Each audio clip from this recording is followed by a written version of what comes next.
나와 똑같은 모습의 복제 인간, 유전자 조작을 통해 기나긴 수명을 갖게 된 인간. SF 영화가 그리는 미래에 나올 법한 이야기죠.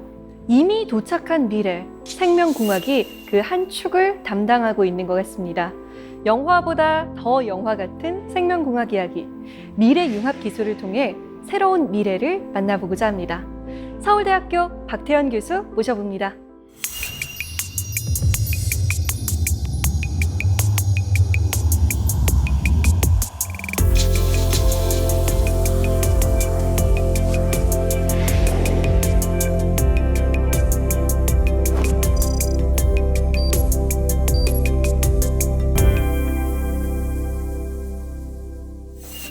네, 반갑습니다, 교수님. 요즘 아이를 낳고 아이의 미래 건강을 위해서 탯줄을 보관하는 경우가 많더라고요. 이게 다 생명공학과 관련된 거죠? 예, 맞습니다. 그런데 탯줄이 아니라 정확하게는 그 탯줄에서 나오는 피, 우리 그걸 제대혈이라고 부르는데 요새 그 제대혈 보관 서비스가 꽤 많이 있어서 네. 젊은 부부들이 아기를 낳으면은 그 제대혈을 보관을 해 놓습니다. 굉장히 낮은 온도로.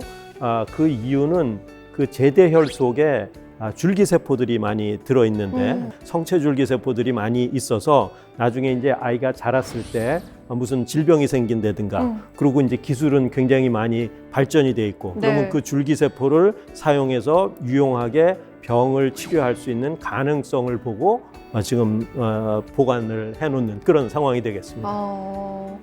사실 오늘 이야기가 DNA, 유전자 다 건강과 관련된 이야기잖아요. 그래서 사세계 공동체 여러분들도 관심이 엄청 많으실 것 같아요. 오늘 강연 잘 부탁드리겠습니다. 예, 감사합니다.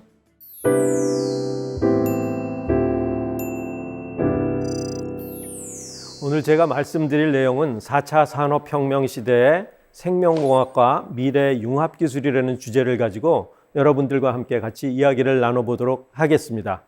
제목을 이렇게 뽑아봤습니다. 인류의 운명을 디자인한다. 바이오테크놀로지. 바이오테크놀로지는 우리말로 생명공학이라고 하죠. 여러분들 뭐 컴퓨터 하루라도 한시라도 안 쓰시는 분 거의 안 계실 겁니다. 아마 초등학교 학생들 손에도 들려있고 숙제하는 데도 쓰고 그렇죠. 그래서 요새 컴퓨터를 모르면 컴맹이라고들 합니다. 그런데 이제 이 바이오테크놀로지 생명공학 시대에 있어서 생명공학을 모르면 생맹이라고 한다고 하니까 오늘 이 시간을 혹시 생맹인 분이 계시면 생맹 탈출의 기회로 삼으시면 좋을 거라고 생각을 합니다.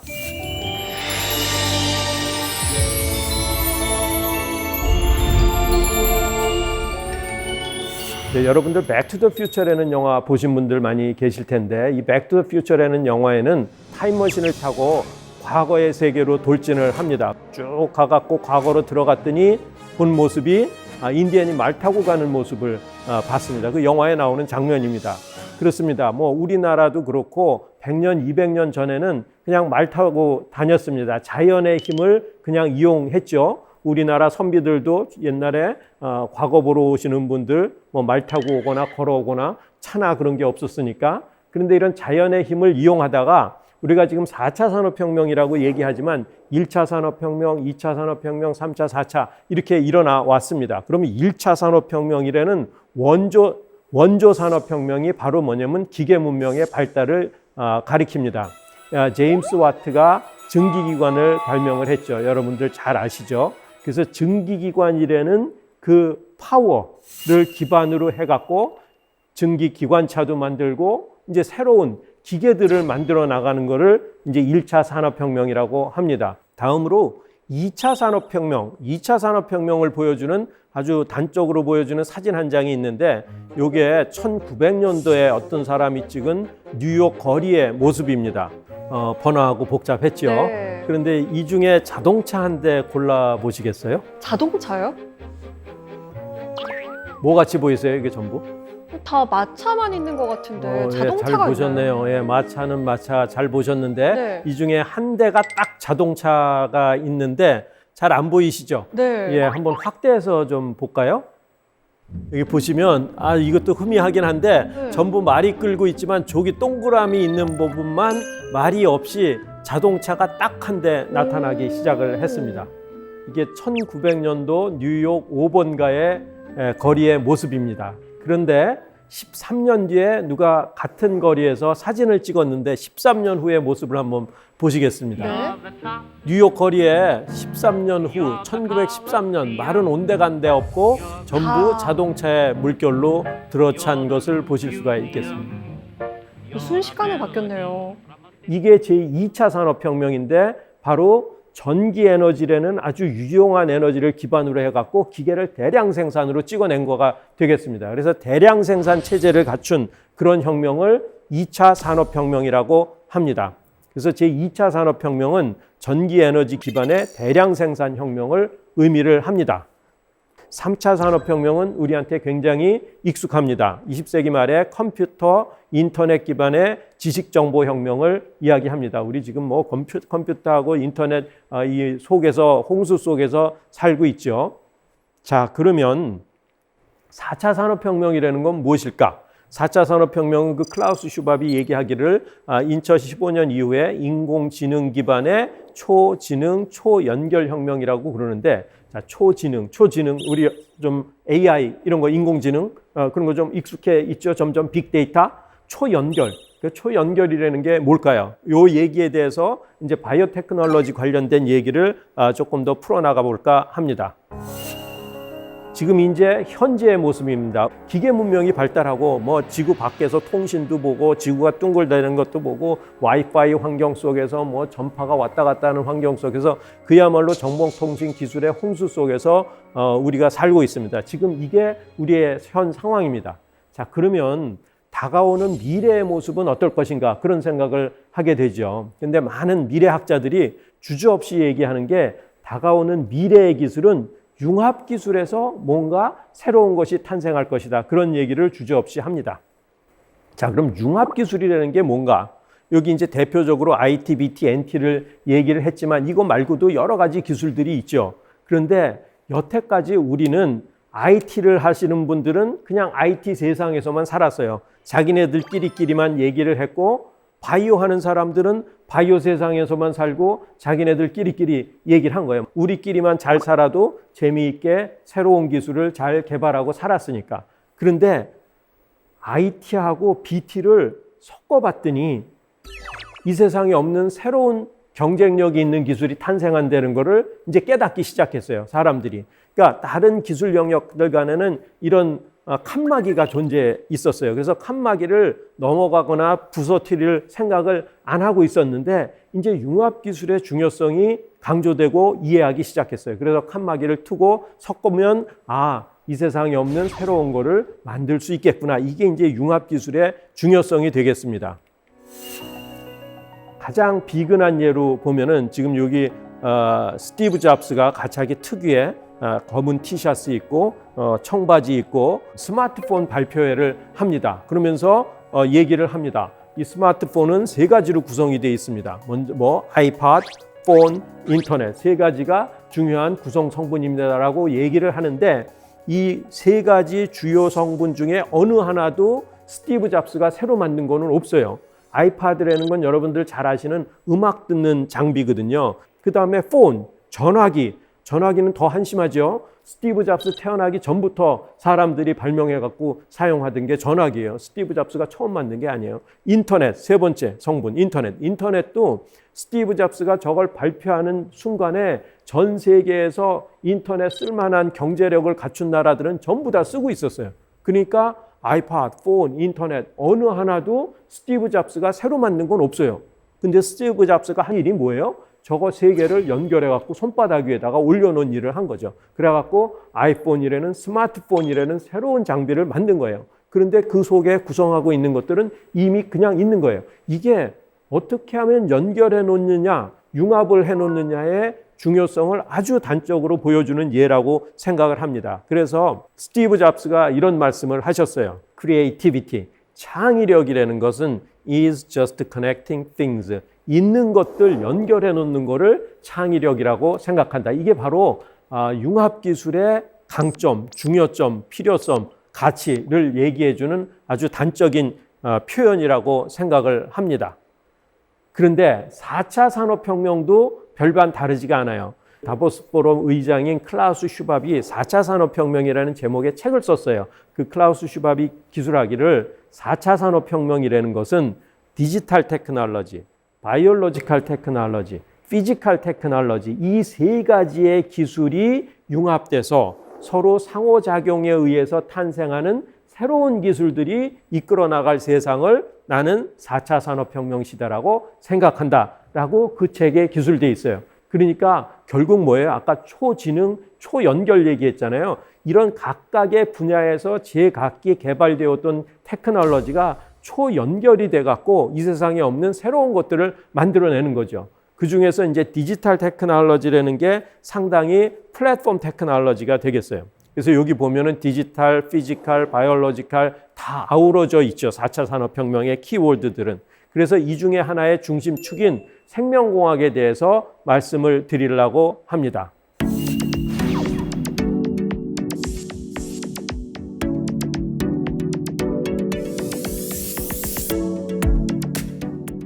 자, 생명공학이라는 거는 우리 몸하고 무관하지가 않아요. 우리 생명하고 무관하지가 않아요. 그러니까 여러분들하고 전혀 상관이 없는 게 아니에요. 지금 말하고 밥 먹고 생활하고 살아나가는 게 다 생명공학과 관련되는 얘기입니다. 여러분들 주라기 공원이라는 영화 보신 분들 많이 계실 텐데 주라기 공원 1편에 보면은 주라기 공원에 공룡이 등장을 하는데 지구상에서 멸종한 생명체인 공룡을 과학적인 기술, 생명공학 기술을 써서 다시 살려내갖고 디즈니랜드를 능가하는 놀이공원을 만들었다. 그런 얘기가 나옵니다. 그런데 이 주라기 공원에 흥미롭게도 굉장히 사이언티픽한 얘기가 나요. 어떻게 해서 공룡을 만들었다는 얘기가 나오는데 한번 들어보시겠습니다. 옛날에 공룡이 살던 시절에 모기도 살고 있었어요. 그래서 모기가 지금 공룡의 등에 올라타가고 피를 빨아먹는 장면이에요. 그래서 공룡의 피를 잔뜩 빨아먹고 배부르게 포만감에 젖어서 한가롭게 나무 위에서 휴식을 취하고 있는데 나무의 진액이 이제 쭉 흘러내려 갖고 거기에 갇히고 오랜 세월 지난 다음에 이제 굳어져 갖고 호박이라는 보석 아세요, 여러분들?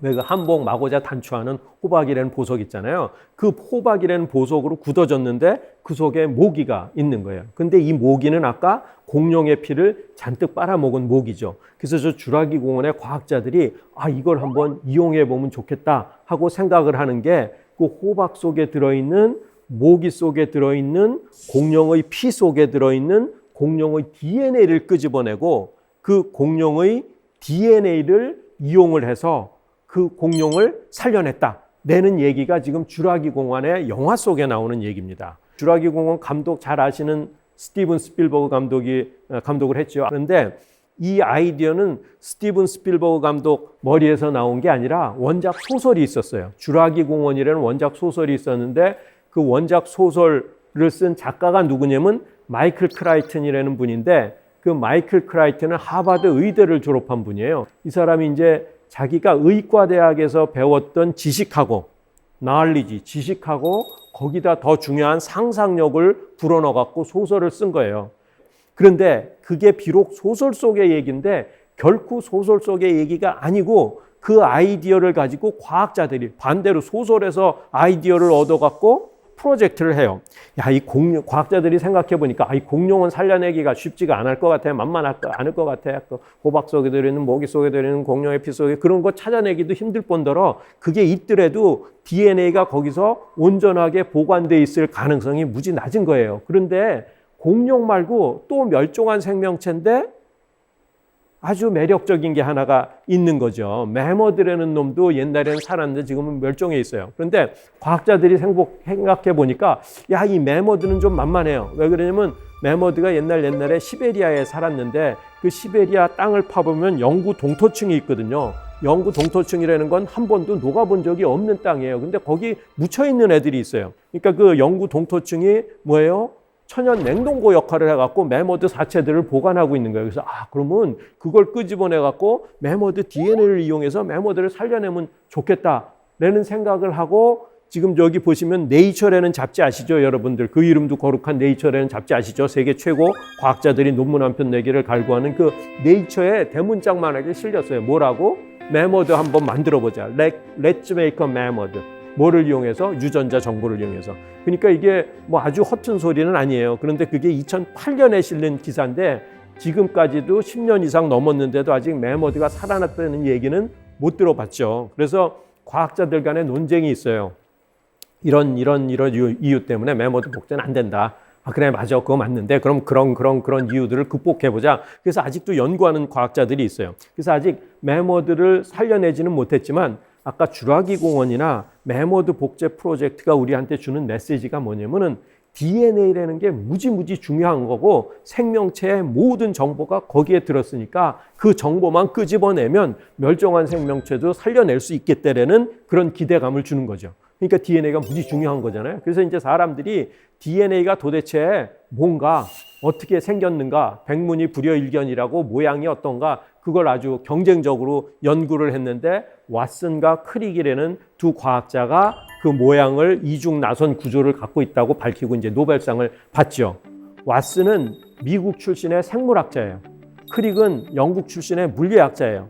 우리 여러분들 학교 다닐 때 공부해 보셔서 알지만 물리 좋아하는 사람이 생물 좋아하기가 그렇게 쉽지가 않아요. 또 생물 좋아하는 사람이 물리 좋아하기가 그렇게 쉽지가 않아요. 근데 문제는 뭐냐면 물리 좋아하는 사람이 생물만 안 좋아하는 게 아니라 생물 좋아하는 사람도 별로 안 좋아해요. 아우, 쟤네들은 이상한 애들이야. 뭐 뇌구조가 달라. 우리랑 말이 안 통해. 우리끼리 놀자. 이랬던 생각이 우리가 일반적으로 갖고 있던 생각이에요. 근데 이 왓슨이라는 생물학자랑 크릭이라는 물리학자가 의기투합을 해갖고 이중 나선 구조를 밝혔죠. 왜 이중?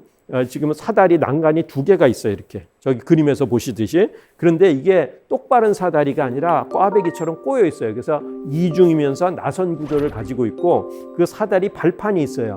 발판이 있는데 실제로 사람이 밟고 올라갈 수 있을 것 같은 평평한 구조를 갖고 있어요. 실제 사다리 구조같이 똑같이 갖고 있어서 평평한 구조를 가지고 있고 그 사다리 발판에 정보가 있어요.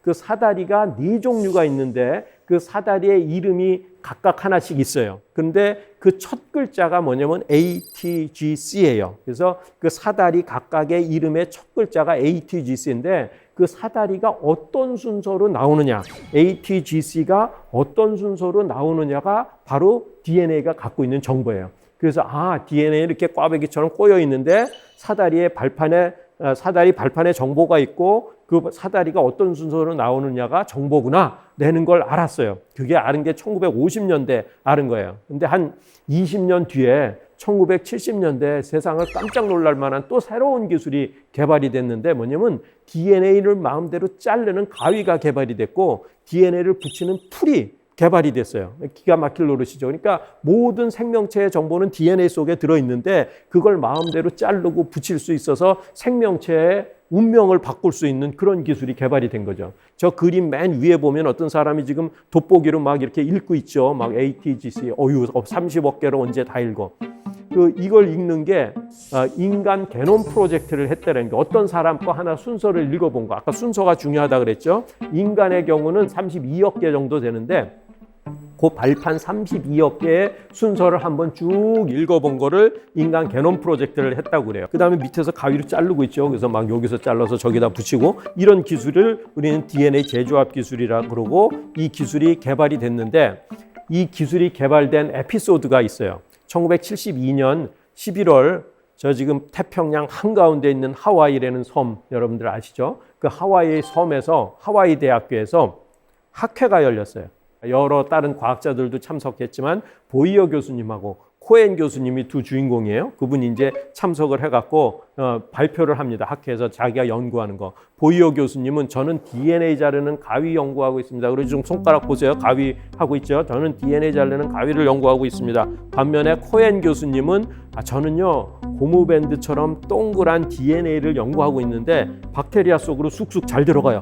이런 발표들을 했어요. 서로 다른 얘기들을 하고 있는데 이 두 사람이 듣고서 저거하고 내 거하고 섞으면은 이 세상에 깜짝 놀랄 만한 새로운 기술을 개발할 수 있겠다라는 생각을 하게 되는 거예요. 듣고 이제 상대방의 기술에 대해서 굉장히 관심을 갖게 되는 거예요.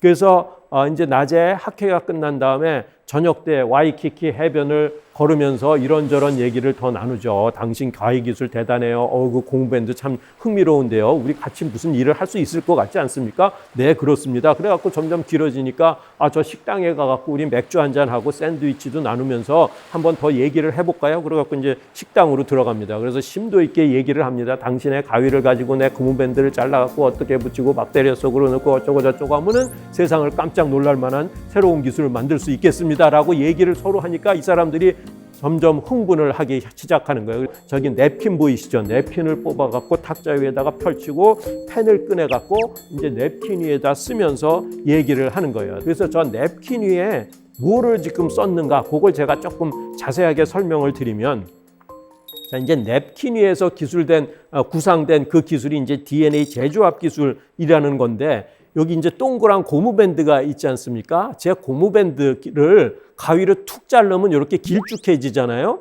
근데 요걸 인간 DNA라고 하면은 인간 DNA 부분에 여기를 가위로 툭툭 자르면 이렇게 나오죠. 예를 들어서 요거를 인간 성장 호르몬을 만들어내는 정보를 갖고 있는 부위라고 그러면, 인간 성장 호르몬은 인간만이 만들죠. 소는 소성장 호르몬, 개는 개성장 호르몬, 말은 말성장 호르몬, 인간만 인간 성장 호르몬을 만들어요. 그러니까 인간이 갖고 있는 정보예요. 그래서 그 인간이, 예를 들어서 여기가 인간 성장 호르몬을 만드는 정보를 갖고 있는 부분이라 그러면 가위로 툭툭 잘라요. 그 다음에 풀로 붙여요. 그러면 이 부분이 고무밴드 속으로 쏙 들어오죠. 그걸 박테리아랑 섞어주면, 이게 크게 그렸지만 사실 무지무지 작은 거라서 아까 그 교수님이 그랬잖아요. 박테리아 속으로 쑥쑥 잘 들어가요. 해서 쑥 들어왔어요. 그러면 이 박테리아가 가져보지 못했던, 인간이 가졌던 정보를 박테리아가 갖게 되는 거예요. 근데 너무너무도 놀랍게 이 지구상에 존재하는 생명체란 생명체는 인간뿐만 아니라 모든 생명체가 정보를 전부 DNA 속에 정보를 저장을 하고 있어요. 너무너무 놀랍지 않아요? 인간뿐만 아니라 뭐 소, 말, 개, 돼지, 잠자리, 모기, 바퀴벌레, 박테리아, 곰팡이 할 것 없이, 식물도 소나무, 대나무, 백합꽃, 장미꽃 뭐 할 수 없이, 할 것 없이 이 세상에 존재하는 모든 생명체란 생명체는 전부 다 정보를 어디에? DNA 속에 정보를 저장을 해요. 박테리아도 그렇고 인간도 그렇고. 그러니까 여기서 인간 거를 잘라갖고 여기 고무밴드에다 실어서 박테리아 속으로 넣었더니 박테리아가 이게 자기 건 줄 아는 거예요. 그래서 그 정보를 써갖고 여기 물방울처럼 동글동글 그린 게 인간 성장 호르몬을 그려놓은 거예요. 인간만이 만들던 인간 성장 호르몬을 박테리아가 만들 수 있게 되는 거예요. 기가 막힐 노릇이죠. 그런데 박테리아가 얼마나 파워풀하냐면 한 마리가 두 마리 되는데 걸리는 시간이 20분뿐이 안 걸려요. 그래서 몇 시간만 키우면 그냥 와글와글 엄청나게 자라요. 그러니까 인간 몸에서 만들어진 것들을 만들기 위해서 이 정보를 박테리아 속에서 놓고 박테리아를 이제 엄청나게 키우는 거죠. 그래갖고 만들어내는 게 지금 우리가 얘기하는 바이오 의약품, 바이오 신약이라는 것들이에요.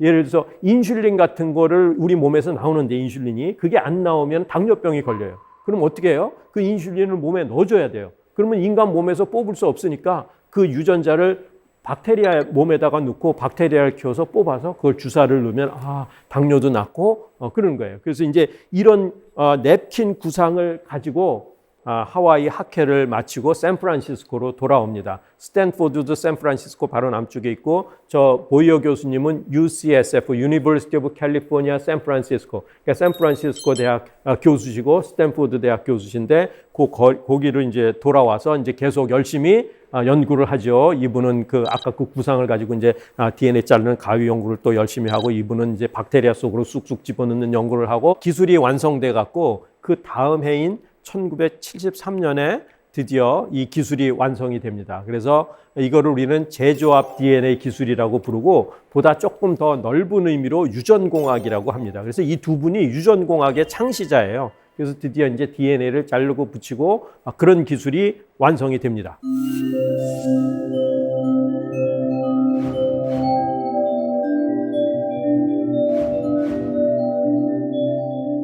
밥 스완슨이라는 또 다른 주인공이 등장을 합니다. 이 밥 스완슨이라는 사람은 MIT에서 케미스트리, 화학을 전공하고 졸업을 했고 MBA, 경영학 석사도 같이 따고 졸업을 했어요. 근데 이제 보니까 자기는 사이언스보다는 사람 만나고 돈 만지는데 취미가 있다고 저 사람 회고록에 보면 있어요. 그래서 이제 벤처 투자가가 돼요. 벤처 투자가라는 건 여러분들 잘 아시다시피 투자 받아갖고 유망한 기술에 투자를 해서 돈을 더 크게 벌리는 그런 직업이죠. 근데 이 밥 스완슨이라는 사람이 아까 그 가위 만드는 허버트 보이어 교수님 기술이 저기서 돈 냄새가 난다라는 걸 막고 그분을 찾아가요. 당신 기술 대단한 기술이니까 우리 돈 봅시다.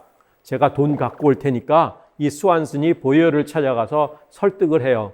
보이어 교수는 지금 가위 만드는데 여념이 없어요. 너무너무 재밌는 거예요. 너무너무 좋아요. 행복한 나날을 보내고 있는데 저 밥 스완슨이라는 사람이 와갖고 자꾸 돈 벌자 그러니까 귀찮은 거예요. 그래서 딱 10분만 얘기하기로 하고 얘기를 시작을 하는 거예요. 근데 이 10분 얘기가 어필이 되기 시작해서 30분이 되고 1시간이 되고 그래갖고 그래요? 그럼 조금 더 얘기합시다. 그러면서 또 그 근처에 그 처칠 바라는 샌프란시스코의 처칠 바라는 거기 가서 또 맥주 한잔 하면서 얘기가 계속되는 거예요. 그래갖고 결국은 이 스완슨이라는 벤처 캐피탈리스트가 보이어 교수님을 설득을 해갖고 같이 벤처를 세우기로 하죠.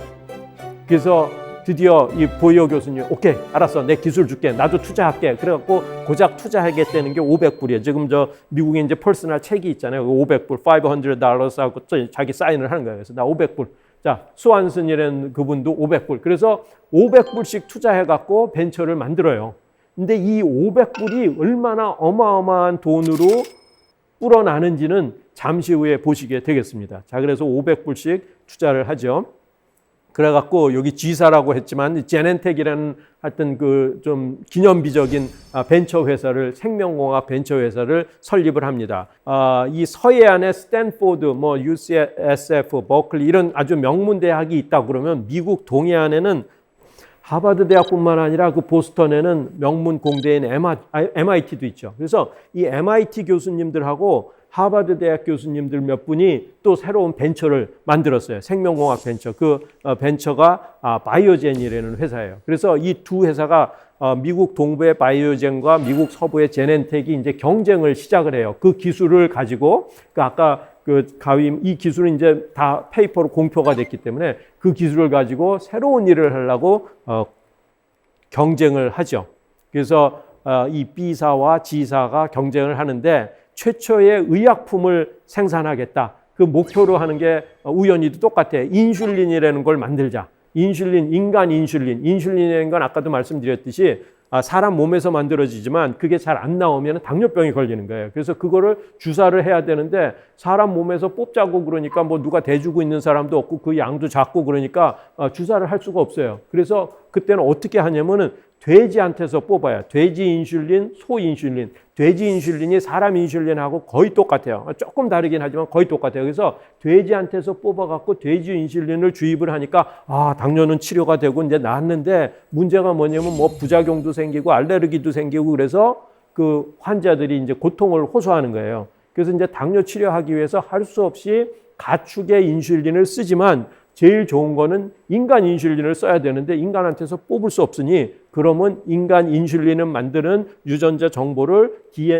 박테리아 속에 넣고 박테리아를 와글와글 키워갖고 하자. 이게 지금 두 사람들이 경쟁하는 건데 그 방법이 조금은 달라요. 이 B사는 역전사 비법으로 주파해야겠다. G사는 DNA 합성 전략으로 흥부를 짓자. 이건 조금 이제 테크니컬한 얘기를 해갖고 여기서 언급은 안 하겠지만 하여튼 두 가지 서로 다른 방법을 쓰는데 여기서 이제 제넨텍이 승리를 하죠. 인간 인슐린을 생산을 하는 기술을 확립하고 성공을 해요. 그래서 인슐린이 기술적으로 성공을 하는데 이 아까 그 밥 스완슨이라는 사람은 벤처 캐피탈리스트라고 그랬어요. 이제 돈을 벌어야지 되는 사람이에요. 그래갖고 이제 여기저기 이제 마케팅을 하려고 보니까 이미 인슐린 마켓이 형성이 돼 있는 게요. 아까 돼지, 소 인슐린으로 사람 의약품들을 만들었거든요. 당뇨병 치료를 위해서. 그래서 이미 마켓이 형성돼 있어요. 근데 거기를 뚫고 들어가려고 보니까 그래서 우리가 인간 인슐린을 개발했는데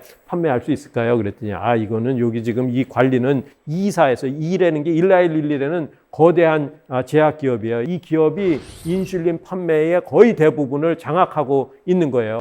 이 밥스 한슨이 보니까 완전히 그 다윗과 골리앗의 싸움인 거예요. 이 사람이 속으로 이제 생각하는 거죠. 이 회사하고 경쟁하고는 안 되겠구나. 어떻게든 협력을 해야 되겠구나. 그래갖고 두 회사가 이제 MOU를 맺습니다. 그래서 우리 거대 기업인 일라이 릴리의 판매망, 경험, 자본하고 우리 제넨텍 회사의 기술하고 합해갖고 새로운 출발을 합니다. 그래갖고 이제 이 제넨텍이라는 이 회사가 나스닥에 상장을 하죠. 우리나라 코스닥 같이. 그리고 상장하자마자 아주 기록을 세웁니다. 세계 기록을 세워요. 그래서 35불짜리 주식이 20분 만에 89불로 뛰어요. 완전히 대박이죠. 아까 박테리아 한 마리가 두 마리 되는데 걸리는 시간이 20분 걸린다고 그랬는데 이 박테리아 자라는 속도보다 달러 자라는 속도가 더 빨라요. 그냥 달러가 엄청나게 펄펄펄펄 이게 자라는 거죠. 그래서 이제 이 두 사람은 완전히 대박을 터뜨리고 이게 월스트리트 역사상 미국 뉴욕의 맨하탄의 그 금융가가 있는 월스트리트 역사상 최고 기록을 단시간 내에 급상승의 최고 기록을 기록을 합니다. 그리고 완전히 이 두 사람은 돈벼락을 맞죠. 그래서 이 하루에 벌어들인 돈이 이 사람들이 각각 얼마냐면 7천억 불이에요. 100만, 1000억, 7천억 불 각각. 아까 각각 500불씩 냈던 게 지금 7천억 불이에요. 그러니까 저게 10만 배 이상 되는 거예요. 그러니까 뭐 요새 이자율이 몇 프로야, 1%니 2%니 이러는데 10만 배 어마어마한 그냥 벼락 부자가 된 거죠. 그래서 저 제넨텍 회사 전경인데 여긴 일부만 그렸지만 굉장히 많은 건물들이 어마어마하게 있어요. 그래서 그 500불씩 내갖고 출범한 회사가 지금 현재 고용 인원이 한 13,000명 이상이에요. 그러니까 일자리 창출에도 어마어마하게 기여하고 굉장히 큰 이제 기업으로 발전을 했고 그 제넨텍이 있는 사우스 샌프란시스코가 저기 그 조형물에도 보시다시피 The Birthplace of Biotechnology, 생명공학의 탄생지로 자리매김을 하게 됩니다.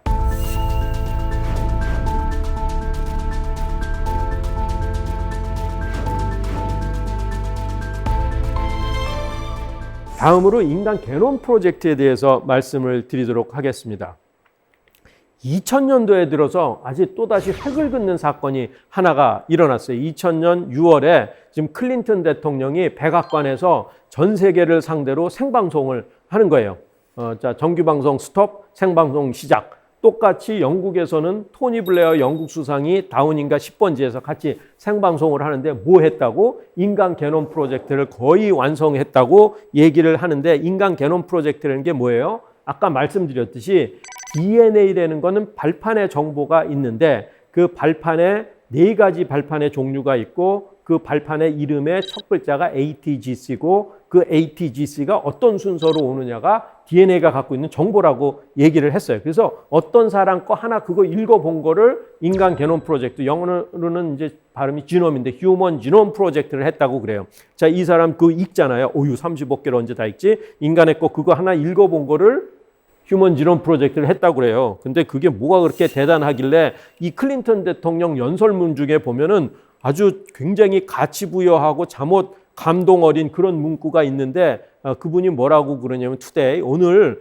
우리는 조물주가 생명체를 창조할 때 사용했던 그런 언어에 대해서 language에 대해서 배우고 공부하고 있습니다라고 막 그냥 창조주도 들먹거리고 생명 창조도 얘기하면서 내가 이렇게 훌륭한 일을 했는데 잘했지. 내 임기 동안에 잘했지 하면서 지금 의기양양하게 백악관에서 발표를 하고 있는 거예요. 근데 뭘 했는데? DNA 거 어떤 사람 거 읽어봤는데. 그럼 그게 어떤 의미가 있는지 그걸 보면은 가타카라는 영화 보신 분들 많이 계실 텐데 가타카라는 영화의 영화 제목이 ATGC 4개의 알파벳의 조합으로 만들어진 거예요. 그래서 거기 보면 주인공이 탄생하는 그런 장면이 있는데 지금 아기가 탄생을 했어요. 그 아기 발바닥에서 피 한 방울을 채취를 하고 그 피 속에서 DNA를 뽑아갖고 DNA를 분석을 해갖고 아까 그걸 다 읽어요. 그래갖고 얘의 미래를 전부 예측을 하는 거죠. 건강, 질병, 어떤 약을 먹어야 되고 심지어는 태어나는 날 언제 죽을지까지도 예측을 하죠. 그래서 이제 이 엄마 아빠는 아주 노심초사하죠. 얘한테 나쁜 얘기가 나올까 봐 뭐 이런 얘기가 지금 그 가타카라는 영화 속에 나오는 얘기예요. 자, 그래서 2000년에 클린턴 대통령이 발표할 당시에 한 사람 거 읽는데 10년 걸렸어요. 10년. 어마어마한 세월. 돈도 3조 원 어마어마하게 큰 돈을 들여갖고 이거 한번 읽었는데 뭘 잘했는지 한번 계속 얘기를 볼까요? 그 다음에 2007년, 7년 후에는 10년이 수개월로 단축이 됐고 한 100만 불 정도로 내려왔어요. 10억, 아직도 엄청난 돈이에요. 2009년에 10수주로 단축이 됐고 한 5천 불 밑으로 500만 원, 아직도 비싼 돈이에요. 그때쯤에서 이제 과학자들이 목표치를 정했어요. 저 위에 제목에 보면 게놈 해독 비용 $1,000를 향해. 그래서 심포지움 제목도 Towards $1,000 지놈.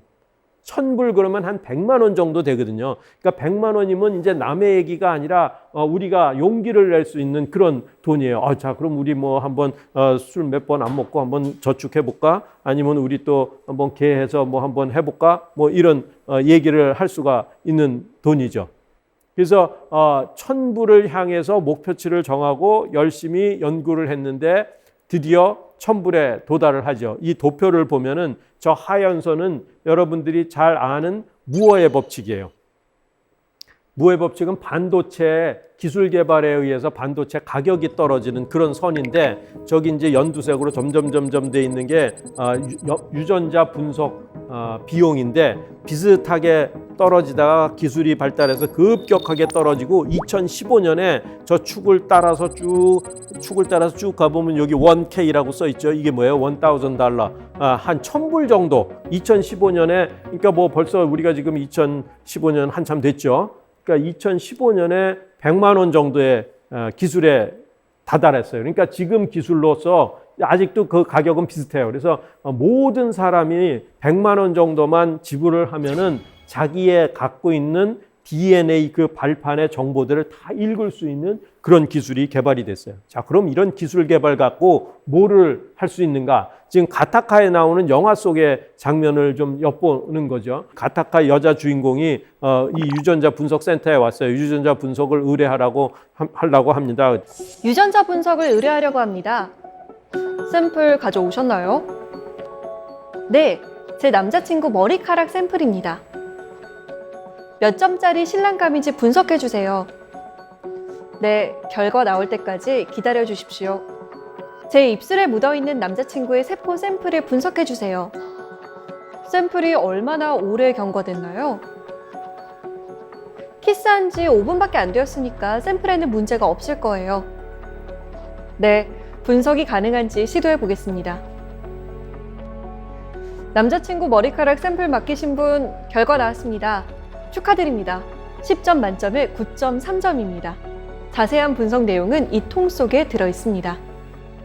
물론 이제 우리 사회에서 여러 가지 이제 윤리적인 문제하고 해결해야 될 문제가 있지만 여러 가지 이런 이제 영화 속의 얘기들을 우리가 참고로 알 수가 있고 이미 2011년에도 부터 그 전에도 이런 회사들 뭐 디코드미라는 회사에서 2,000불에 해드려요. 네비지닉스 9,900, 23andMe 뭐 400, 500불에 해드려요. 뭐 이런 유전자 분석 센터 회사들이 쭉 설립이 됐어요. 그 중에 여기 23andMe라는 회사가 상당히 리딩하고 있는 회사인데 여기 23이라는 숫자가 나오죠. 회사 이름 중에. 왜 23이 나오냐면 여러분들 아시다시피 인간의 경우 사람은 염색체의 개수가 23쌍을 가지고 있습니다. 그래서 이제 23이라는 숫자를 썼는데 자, 이 장면 뭐 하는 장면 같아 보이세요? 남자분, 여자분 두 분이 머리를 숙이고 뭔가를 하고 있는데 네. 무슨 장면 같아 보이세요?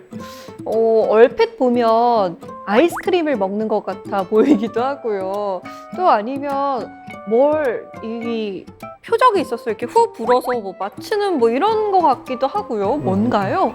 예, 뭔가 열심히 하는데 네. 이게 참 기묘하게도 침 뱉는 장면입니다. 침이요? 예, 23andMe라는 회사에서 자기네 회사 홍보 파티를 뉴욕에서 열었는데 뭐 노벨상 받은 분도 슈퍼모델도 초청해갖고 아주 파티 이름이 침뱉기 파티예요. 우리 댄스 파티 이런 건 들어봤는데 네. 스핏 파티라는 건 못 들어봤는데 근데 스핏 파티를 했어요. 침 뱉는 파티. 자, 우리 통 하나씩 나눠주고 자, 여기다가 침 뱉고 가세요. 그럼 도대체 침 뱉어서 뭐 하자는 얘기예요. 뭐 침 뱉어봤자 대부분이 물이에요. 그런데 우리 왜 그 뭐 CSI나 이런 영화 보면 면봉으로 벌리세요 그러고 볼이 이렇게 훑죠. 훑는다는 소리는 뭐냐면 볼세포가 거기에 면봉에 묻어 나와요. 이 볼세포가 쉽게 잘 떨어져 갖고 면봉으로 훑기만 해도 떨어져 나와요. 그래서 이미 우리 칩 속에도 볼에서 떨어져 나온 세포들이 막 돌아다녀요. 월그락달그락. 그래서 침을 뱉으면 그 침 속에 볼에서 떨어져 나온 세포도 같이 있고,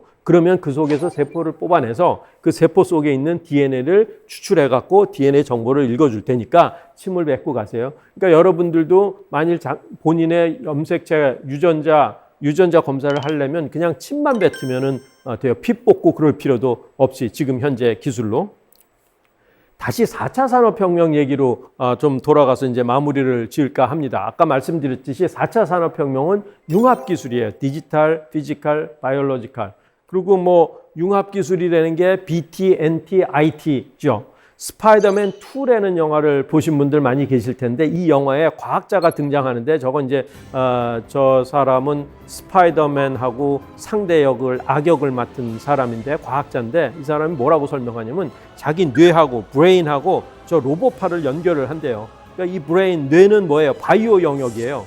이 로봇팔은 뭐 기계일 수도 있고 컴퓨터 컨트롤되는 IT 기술일 수도 있고 근데 그거를 연결하는데 나노 와이어를 갖고 연결을 했다고 설명을 하고 있어요. 그 영화 속에서. 그러니까 BT, NT, IT의 융합 기술을 보여주는 거예요. 그러니까 이 세상에 존재하지 않는 새로운 기술을 만들려고 그러면 뭔가 바이오만에 속한된 게 아니라 새로운 피지컬 테크놀로지, 디지털 테크놀로지, 바이올로지컬 테크놀로지가 다 융합된 것들이 이제 4차 산업혁명 시대를 이끌어 나갈 새로운 기술들이죠. 그래서 이게 영화 속의 얘기인데 결코 영화 속의 얘기만은 아닌 거예요. 아까 말씀드렸듯이 저도 학생들한테 강의할 때 제가 영화 장면을 종종 보여주면서 얘기를 하는데 강의랑 관련된 거, 야 이거 보여주면서 야 이거는 영화 속의 얘기지 아직 이거 현실적인 게 아니다. 지금 이 테크놀로지는 이거다라고 얘기를 하는데 몇 년 뒤에 지나면 이게 거의 현실화가 되는 거예요. 계속 기술 개발이 되는 거죠. 그래서 이 스파이더맨 영화에 이 2에 나오는 이 영화가 이거 나올 때만 해도 이게 기술이 비현실적인 기술이었을 것 같은데 그 후로 이제 원숭이를 갖고 실험을 했어요. 이 원숭이 뇌에다가 전극을 박아서 원숭이가 생각하는 걸 전기 신호 형태로 읽어갖고 로봇팔에다가 주는 거죠. 그러면 원숭이가 생각을 해서 자기 팔은 저기 지금 통 속에 꽁꽁 묶여 있어요. 그래서 팔은 못 움직여요. 근데 로봇팔이 여기서 지잉지잉 움직이는데 얘가 생각을 하는 거예요. 그래서 로봇팔을 지잉지잉 움직여갖고 저기 먹이를 주니까 난 배도 고픈데 받아 먹어야겠다. 얘가 생각을 해요. 로봇팔이 어떻게 하면 움직인다는 걸 얘가 인지를 하고 지잉지잉 움직여갖고 이걸 먹이를 받아 먹죠. 자, 원숭이에다만 실험을 한 게 아니라 인간에게도 이 기술이 적용이 됐는데 이분은 팔에 문제가 있어요. 장애가 있어갖고 지금 여기 묶어놓기도 했지만 본인이 자력으로 맥주를 평생 마셔보지를 못했는데 이분 뇌에다가 전극을 꼽고 이 뇌가 생각하는 거를 전기신호 형태로 읽어서 로봇팔에다가 주면은 자기가 생각하는 거가 로봇팔에 징징 움직여갖고 자력으로 맥주를 받아 마시는 그런 장면이 시연이 되고 있습니다. 결국 뭐예요? 이게 한 가지 종류의 기술 갖고는 안 되는 거죠. 융합 기술이고 이게 4차 산업혁명입니다. 스파이더맨 2 영화에 보면 이런 장면이 나옵니다. 기차 위에서 스파이더맨과 그 상대방이 한판 대결을 벌이는 장면이 나오는데 굉장히 다이내믹한 장면이 나옵니다. 스파이더맨은 모종의 하여튼 DNA 유전자가 변형돼 갖고 만들어진 바이오 테크놀로지의 산물이고 저 상대방은 BT, NT, IT 융합 기술의 산물입니다. 그래서 바이오 테크놀로지하고 융합 기술이 한판 대결을 벌이는데 누가 이길까요? 물론 스파이더맨이 이기죠. 우리의 주인공이니까 스파이더맨이 이기는데 이제 앞으로는 이런 융합 기술이 주인공이 되는 영화들도 많이 만들어질 거라고 기대가 됩니다.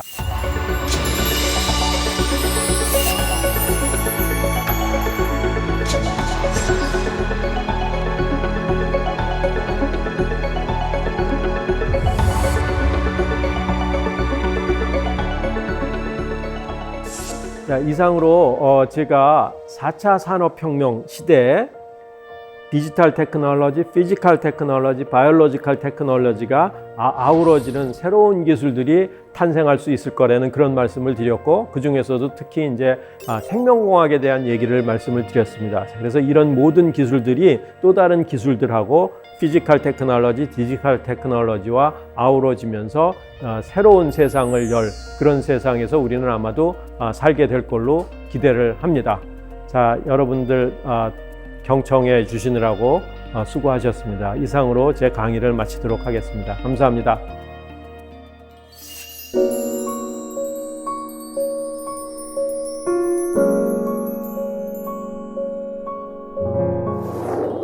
네, 교수님 강연 잘 들었습니다. 직접 그림까지 그려주셔서 이해가 더 잘 됐던 것 같아요. 자, 4세계 공동체 여러분께서 정말 많은 궁금증이 있으실 텐데 미리 질문을 저희가 받아봤거든요. 한번 볼까요? 먼저 김민혜님의 질문입니다. 교수님이 조합해서 만들고 싶은 DNA가 있다면 어떤 것이 있을까요? 저희 실험실에서는 인공 후각, 인공 미각 이런 걸 만드는 일을 하고 있어서 네. 지금 핸드폰이 우리가 보듯이 눈으로 보듯이 보기도 하고 우리가 듣듯이 듣잖아요. 네. 녹음기로 듣고 그쵸? 카메라로 찍고 또 촉각도 느끼는데 시각, 청각, 촉각은 느끼는데 냄새를 맡거나 맛을 보는 핸드폰은 아직 없거든요. 맞아요. 그래서 우리 코에 냄새를 맡는 기능이 그 후각 수용체에 있고 맛을 보는 기능이 혀의 미각 수용체에 있는데 그것도 정보가 전부 DNA 속에 들어있어서 그 DNA를 지금 자르고 붙여서 우리 코, 냄새 맡는 기능, 우리 혀, 맛보는 기능을 재현하기 위해서 우리 실험실에서는 열심히 일을 하고 있습니다. 네, 엄청 기대가 됩니다. 자, 다음 질문 또 볼게요. 임고은 씨의 질문입니다. 안녕하세요, 교수님. 코로나19 유전자 지도가 발견되었다는 것을 뉴스를 통해 알게 되었는데요. 유전자 지도는 무엇이고 어떤 정보를 알 수 있는지 궁금합니다. DNA하고 유전자하고 염색체하고 게놈은 다 다른 의미를 가지고 있습니다. 비슷하지만. 그래서 DNA라는 실가닥 위에 의미 있는 부분이 유전자인데 코로나 바이러스 유전자 말씀하셨듯이 네. 코로나 바이러스가 껍질도 만들고 껍질 위에 있는 뚫고 들어가는 단백질도 만들고 또 옆에 있는 여러 가지 부속품들도 만들고 그러는데 그런 정보들이 코로나 바이러스 유전 정보 속에 어디에 있는지 그 유전자의 정보가 어느 위치에 있는지를 그려낸 것이 유전자 지도가 되겠습니다.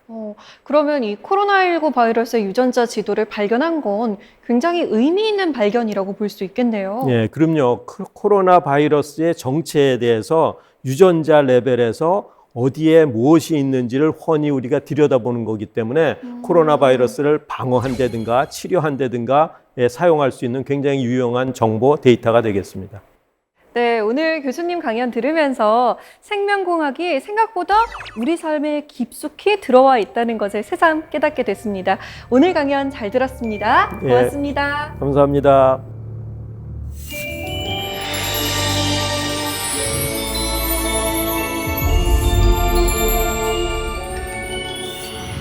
생존 환경이 열악하고 척박한 고지대에 사는 식물을 본 적 있으신가요?